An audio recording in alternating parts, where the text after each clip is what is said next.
Hello, it's Penny with the Spoken Spatter. Today, I bring you the first of my new series, Storybooks by Penny Gale. The Edge. I was led to pay attention to my dreams and write them down. This dream came to me a few days later. I was restless after I had been feeling abandoned and left out in the cold. I found myself standing on the edge of the deep dark forest I had been warned about. I take one last look over my shoulder to my ancestors' house, feeling discouraged and alone. No one was coming to stop me. Feeling forgotten, I believe no one cares. Even though I was told of the danger and how dark it could be, I was determined, and I thought I knew what was best for me. Unafraid, I took that leap, needing the excitement, with something to prove. I took it on as a challenge. After all, it couldn't be that dark. And what did I have to lose?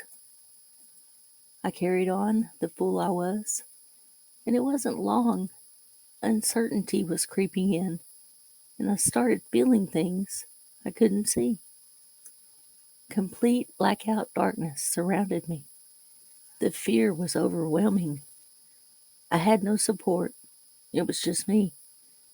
The biggest mistake had been made, and I have no one to blame. I'm the only one who chose this.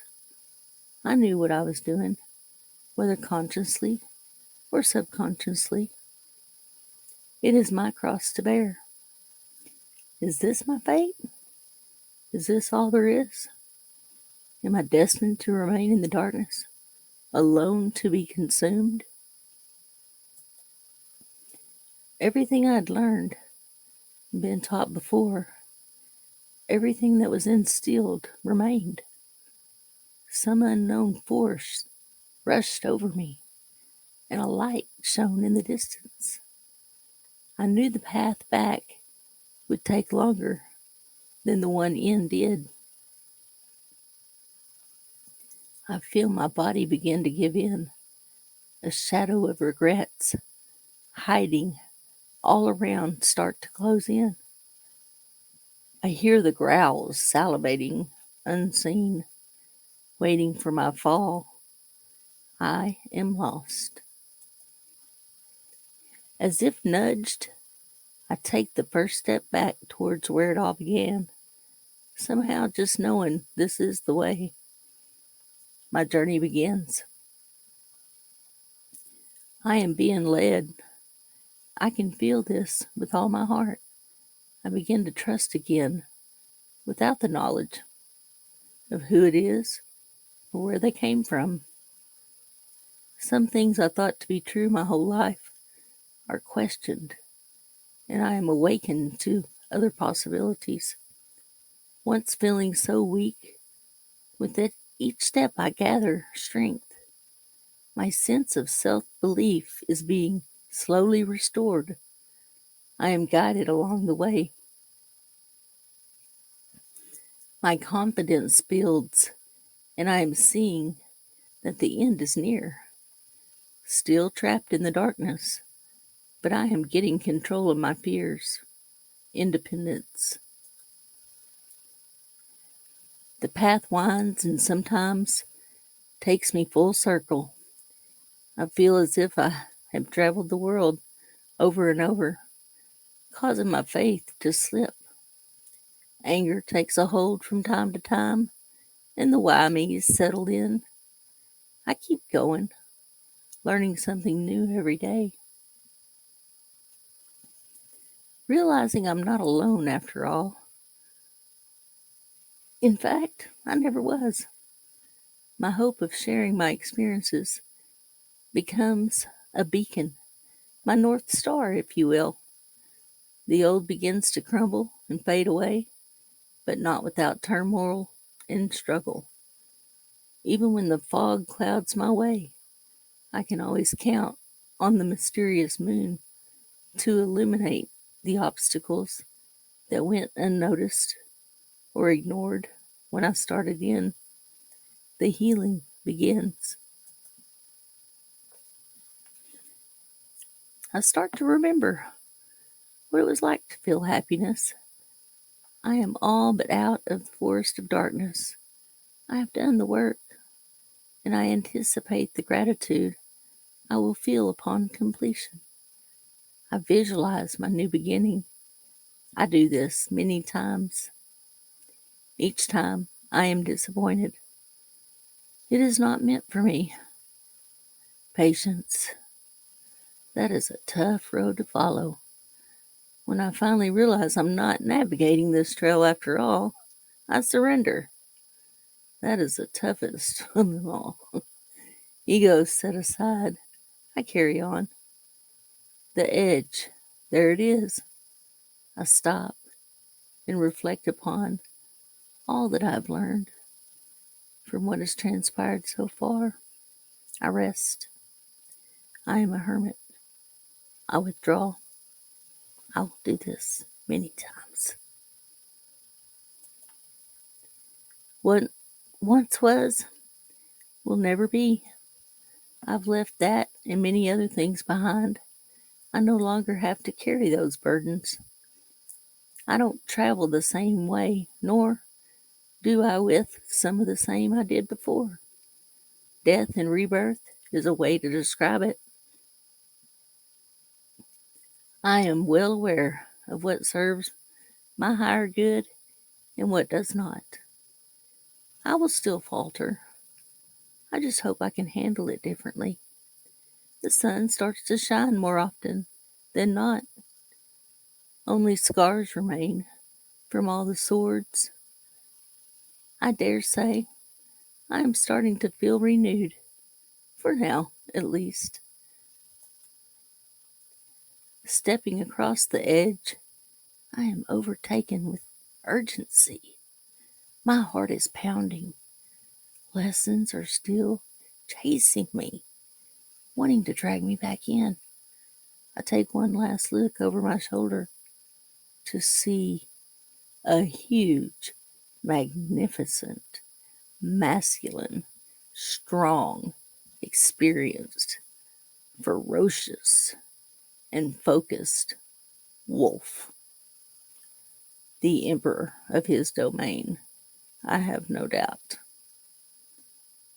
I know I can't escape. I know I'll never outrun him.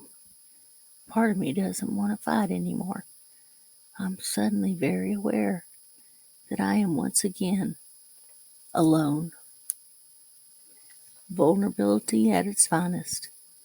Then my vision somehow is no longer tunneled. A wide, big picture has opened up, and I have a bird's eye view of my path.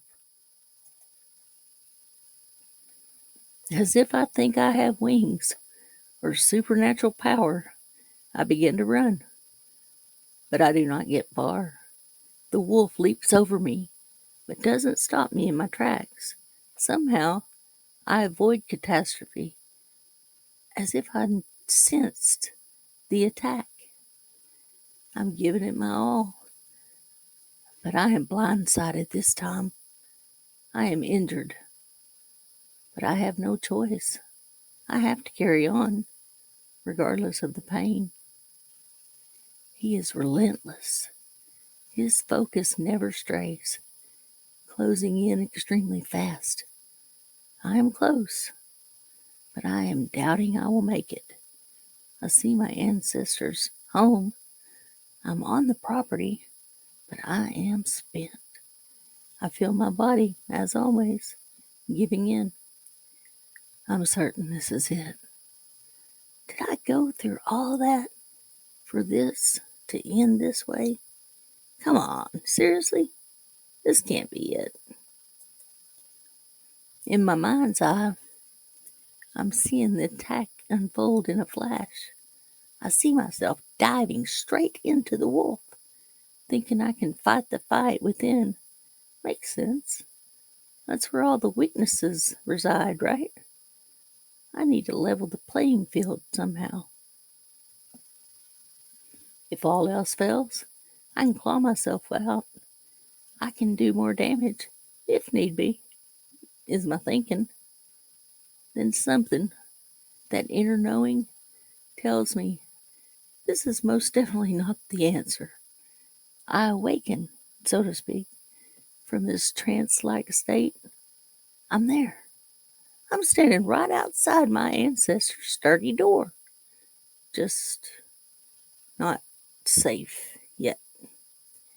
My first instinct is to open that door wide and run in. I hesitate. I could open the door with the wolf at my feet, take a risk, giving him a buffet of choices, distracting him, perhaps, as I make a temporary escape. See, on the other side are the young, one thin, one fat. There are the curious, some clever, some not. The old, both frail and vulnerable. And the dependable, while nurturing, somewhat weaker one, all unaware. Judgment. That is not an option, barely a thought. I must defend and protect at all cost. Courage and strength, like magic, overrides all my senses. I slowly turn toward the wheel of fate. Surrender to the present. There is no other choice.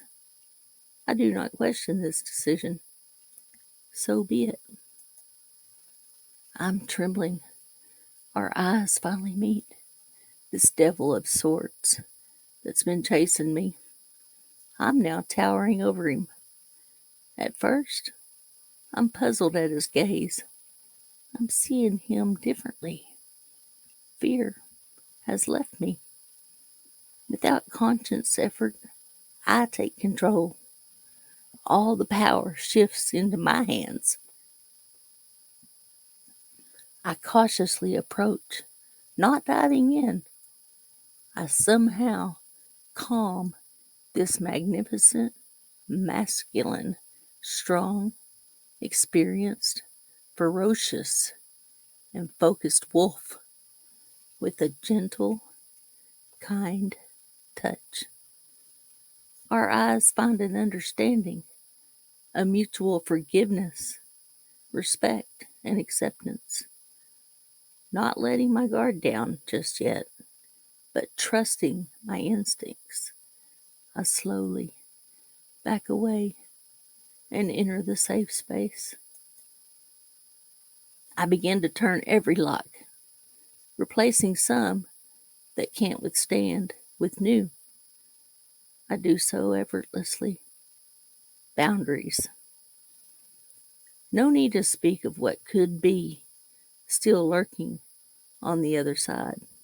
I've secured us all. I remain alert. I'm blessed with knowing what red flags to look for, but more importantly, I've learned to listen to my guides and have faith in my higher self that believes. I know now weaknesses do not reside within, but externally. As I look around, feeling content, I'm suddenly well aware. This house, this safe space, was not built out of fear.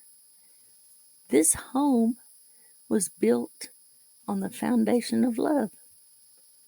My world has transformed from the inside out. As the ruler of his domain, the king, the emperor, he doesn't require a title, enters his home. I take a deep breath. I want to explain, ask for forgiveness. My inner child needs to be reassured. He looks at me straight away with an all knowing I had never noticed before. A simple grin and nod. I reciprocate. It is all that is needed. This settles it. For the first time in a long time, I know this is where I belong. I release. His attention is quickly redirected, never mentioning what had transpired before and on this day. He embraces the dependable while nurturing, somewhat weaker one. He begins to listen to the curious, some clever, some not, as he checks in on the frail and vulnerable, teasing the young, a big hug to the thin one. He takes a seat as he scoops the fat one to his knee. His priority has been and will always remain inside these old walls, behind that sturdy door, leaving all the worry on the other side. My eyes filled up with salty tears. I'm enveloped with gratitude. All is well in the family. Be kind. I insist. If you haven't yet, please hit that subscribe button. I thank you for listening to the end.